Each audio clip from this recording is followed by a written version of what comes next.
Welcome back.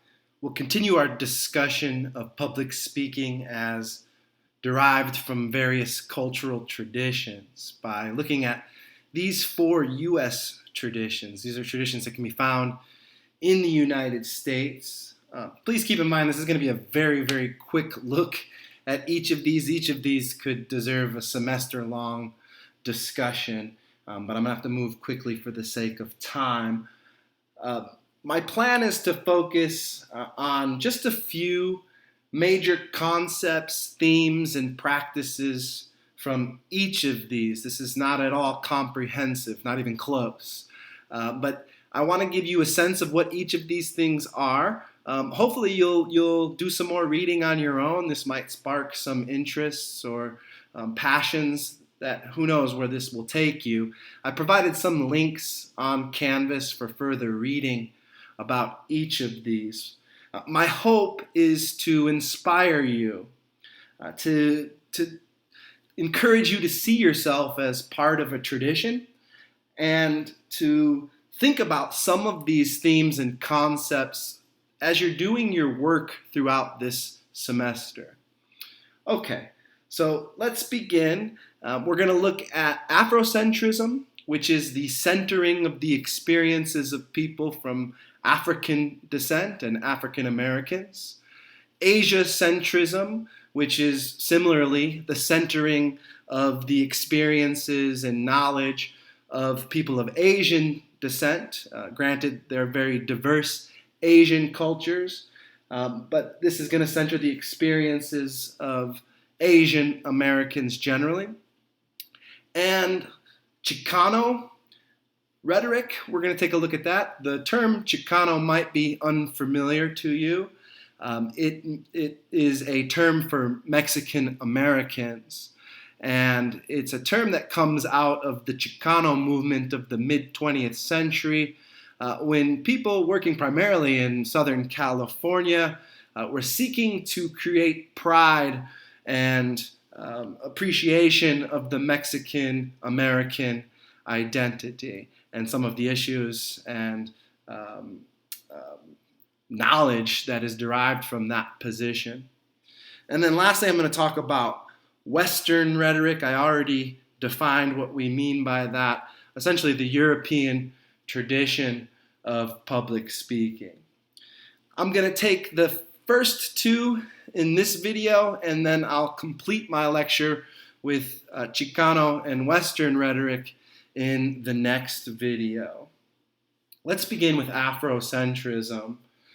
Afrocentrism can be defined as a paradigm that tries to infuse all phenomenon from the standpoint of African people. So it's really trying to center the African experience and applying it to all things. So an Afrocentric view at public speaking would center the experiences of African American people in the tradition of public speaking here in the United States. We're going to focus primarily on the United States, of course, in this discussion. Afrocentrism goes beyond just African Americans, Black Americans. One of the first themes I want to discuss that Afrocentrism highlights is an insight called location theory. Asante, one of the main thinkers here, is often credited with creating location theory. And what location theory reminds us is that the position of the speaker, the communicator in society really matters. Like, what position in society do we speak from? And we'll use the terms speaking from the center, speaking from the mainstream, speaking from the dominant culture, versus speaking from the margins. Think of the margins of a paper. They're on the sides of the paper. So speaking from the sides of society. And what are the implications for speakers that speak from these different positions? As you might guess, speakers speaking from the center position are speaking from usually a position of power and dominance. And as a result, they don't necessarily have to work as hard or as clever as people do who are speaking from the margins. So location theory shows us that If you are speaking from a marginalized position or a position where you don't have a lot of privilege, you often have to be more tactical, and you have to consider kinds of creative ways in which to be persuasive that perhaps those in the center of society don't really have to consider. So that's location theory. Our position in society matters, and that's one thing that Afrocentrism teaches us. Are we going to speak to reinforce the center, or are we going to try to speak in a way that empowers people more on the margins of society? Another concept and theme and practice, really, that comes from Afrocentrism is the idea of audience engagement being really emphasized. This isn't necessarily the case in traditional Western rhetoric, which views the goal of the speaker is to change the audience or persuade the audience. In Black American rhetoric, quite often, the role of the public speaker is to call the group into being itself, right? And so Black Americans are using public speaking to define and give meaning to their own community, to raise the consciousness. That's what this term consciousness raising refers to, saying we are all together in this position in society, and the people at the center of society have been defining us. Let's use communication and rhetoric and public speaking to begin the process of defining ourselves for ourselves. So speech in the Black American tradition is really central to the formation of an imagined shared identity between Black people, which is a very powerful political outcome. If we can see each other as belonging to a group and define ourselves and raise our own consciousness, we can be more effective as a political entity. A third concept I want to talk about is the idea of body politics. Black speakers, Afrocentric speakers, remind us that the body, that our actual physical matter also matters, right? How we look, the color of our skin, the texture of our hair, all of these things matter greatly. And Black speakers have shown us this time and time again. So this is a reminder that when we speak, we're not just bringing forth our ideas. We are bringing forth our bodies as a kind of material record of our experiences in a given society. So it matters if you are a white person speaking in the United States. It matters if you are a brown person speaking in the United States. And it matters if you are a Black person speaking in the United States. All of these things have meaning and importance, and we bring our bodies with us when we speak. So this is something I think we should all remember, because we're in a public speaking class where the main instrument that we'll be using here is our bodies, and our bodies are very meaningful and political things. Another concept I want to talk about is the theme of otherness in Black rhetoric and Afrocentric rhetoric. What does it mean to speak as an other in your own home, in your own society, right? And this is the condition that many Black speakers have to deal with. There's the concept of double consciousness that might help us understand this. It comes from W.E.B. Du Bois, who was a psychologist, and he talks about a kind of psychological stress that many Black people living in the United States might undergo when they have adopted a whole set of standards and values that are derived from European cultures, right? So just take European beauty standards. They value lighter skin, straighter, thinner hair, right? These things are, of course, characteristics of Europeans. And so, of course, Europeans tend to value those. However, black people are raised in a dominant white culture where sometimes they adopt the values of white people, or at the very least, they have to know them and be accountable to the values of white people. That would cause a lot of stress, I imagine, if you have both white and black values in your consciousness. And this is what W.E. Du Bois is referring to as double consciousness. The condition of being raised in a white culture with white standards while also having your own group standards that are at the margins of your society. So how do you deal with both of those things simultaneously? Black speakers, black communicators do this, and they go through a process often of code switching between the dominant society's values and their own group values. It's a kind of creativity and challenge to black rhetoricians. Another concept that gets at this idea of otherness is the idea of stereotyping, the use of generalization,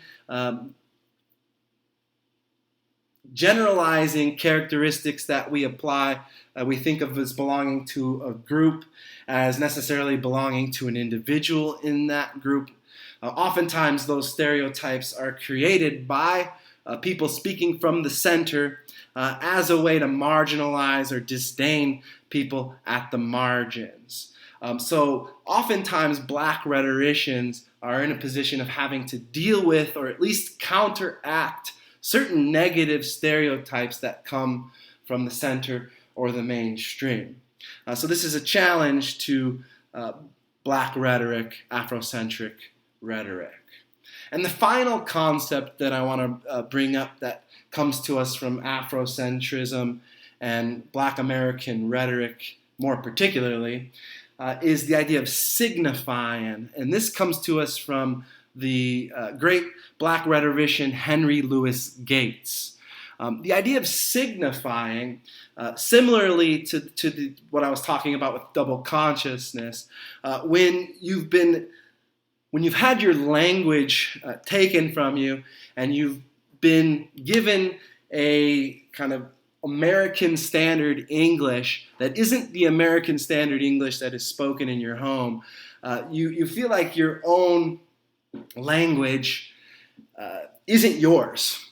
Yeah, okay. So this is the kind of condition that, or the starting point for many black speakers. You're using a language in a code, or you're being asked to use a language in a code that is not your own. And as a result, black speakers throughout American history have been incredible and ingenious when it comes to wordplay, taking the language of the dominant culture and twisting it, turning it around, and making it your own. And it's seen, as Henry Louis Gates reminds us, in a ritual called the Dozens. This is a historical ritual that has echoes today. The Dozens are essentially sitting around in a group of people and making fun of each other's moms, right? This is the yo mama jokes, where each of the people who are speaking is trying to be more creative and come up with a more dazzling insult than the others on the spot, right? A kind of impromptu rap battle. In fact, rap battling takes its tradition from the Dozens. So rapping itself can be seen as a good example of signifying, which again is a kind of word play that takes the dominant language and makes it your own, right? Twists it around, mixes it up, and makes it your own. What I like about this idea, and I hope will inspire you in this class, is that it shows us that language is dynamic, and so meaning it changes, and that we are often the authors of those changes. So we can be creative with our language use in public speaking in order to reclaim that language or to express ideas that haven't been expressed before. So these are just a few concepts from Afrocentrism that might inspire your work this semester. I'm going to move on now to our next perspective and tradition, Asiacentrism. And I have the yin and yang here symbol, the yin-yang symbol, which is going to be meaningful and helpful in helping us understand Asiacentrism, right? Whereas European-centric thinking tends to be binaristic or think in dual opposites, Asian thinking tends to be a bit more holistic, viewing good and evil, light and dark as unified but opposite wholes. Okay, I'm going to unpack that in just a second, but let's get into some of the major concepts that Asiacentrism has to offer us in our thinking about communication and public speaking. Here's a big complex chart here. Okay, so on the left we have, this is coming from Miike's work, who I mentioned earlier. He defines Asia-centric communication as kind of yang communication, and he's going to oppose it to more traditional European communication, which he'll refer to as yin communication. And so this will help us, I think, understand some key concepts that Asiacentrism has to offer us. So in an Asiacentric point of view, communication is going to emphasize the process of becoming connected or recognizing your place within the whole. That might be difficult for many of us from a European tradition to understand, or many of us who are just knowledgeable of dominant U.S. culture. We might have difficulty understanding this, but it helps maybe to oppose it to the Eurocentric point of view. The Eurocentric point of view is going to view communication as an act of individuality, right? Oftentimes when Americans talk about speech, they talk about it as the means by which we make ourselves independent or individual from others. We use our speech to kind of assert our uniqueness. Let me go to Miike's article where I drew this from to help explain this idea of connectedness and wholeness better. So here we go. So from an Asiacentric, communication is a process in which we remind ourselves of the interdependence and interrelatedness of the universe. It is an endless process in which we continuously locate and relocate ourselves in an ever-expanding network of relationships across space and time. It is a constant interaction with fellow humans, nature, and the world of spirits that helps us escape the illusion that we are independent individuals at a particular place, at a particular time, and experience the oneness of the universe. Okay, that's really deep, right? But what this is saying is we often use communication and think of communication as a way of separating ourselves from others, where in reality there's a certain aspect of communication, at least, that is about building relations, about connecting ourselves with others, not separating ourselves. So Asia-centric communication and public speaking is going to really emphasize the importance of using communication to build relationships between people rather than to assert our individual rights. Let's go back to my chart. Okay. The second concept was ego reduction and group harmony versus the emphasis of communication in a Eurocentric point of view that's going to put the ego at the center and view communication as an act of self-enhancement, self-improvement. In the Asia-centric point of view, we use communication to reduce our own egos and to demonstrate our harmony with the group. In a more European approach, communication is used to, just to express my ego, to express my individuality, and to get the things that I want out of society and others, to persuade others to accept my beliefs. Let's again go back to the Mike article. From an Asia-centric perspective, then, communication is a process in which we reduce our selfishness and egocentrism. Overcoming self-centeredness requires that we continuously act with others because we rarely cultivate ourselves in isolation. Encountering with fellow human beings, natural beings, and spiritual beings in a way that we reduce our selfishness and egocentrism also fosters our sense of connection and cooperation from the interpersonal level all the way to the cosmological level. So again, you see the importance here of communication as a way of emphasizing our connection to others.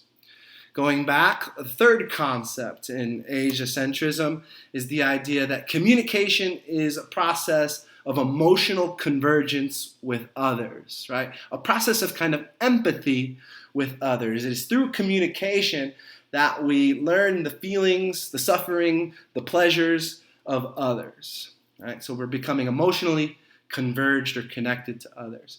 Whereas in a more Eurocentric approach, we're going to emphasize the role of our individual rationality, right? The kind of reason of our own minds, and kind of downplay the importance of our emotional connection to others. Let's go back to the article. From an Asia-centric perspective, then, communication is a process in which we feel the joy and suffering of all sentient beings. Okay, here's this idea of empathy. Emotional, not conceptual, right? We're not trying to persuade necessarily using logical conceptual arguments, but using more emotional appeals. Convergence plays a pivotal role in Asian communication, and this convergence is often possible when the listener, who is ego-decentered and other-directed, attempts to sense and read the emotional dynamics of human interaction. To be communicatively active in the Asian sense, thus, is to be perceptive, receptive, and introspective, to feel together with fellow humans' nature and the spirits. Remember earlier I said that our definition of public speaking is going to emphasize the act of speaking. Here we see kind of the opposite being emphasized, the role of listening in the act of public speaking, the role of the audience being emphasized. Our fourth concept that we derive from Asia-centric thinking about communication is the idea that communication should be emphasizing our responsibility and reciprocity to one another. Whereas in the Eurocentric point of view, communication is often seen as asserting our own rights and our own individual freedoms.